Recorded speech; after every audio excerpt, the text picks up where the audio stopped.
Good day guys, nandito ngayon tayo sa Cabanatuan ulit.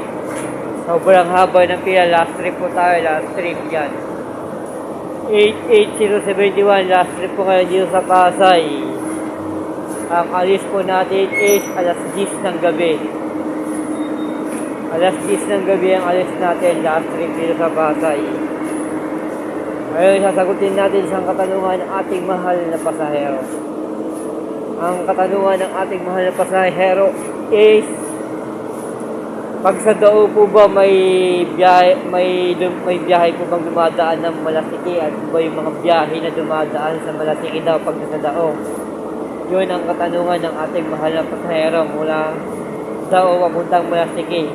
Ang pwede niya pong sakyan mula sa Dao papuntang Malasiki is yung mga biyaheng San Carlos tsaka biyaheng Dagupan po at saka biyaheng San Carlos, pwede niyo pong sakyan kung pumunta po kayo ng Malasiki.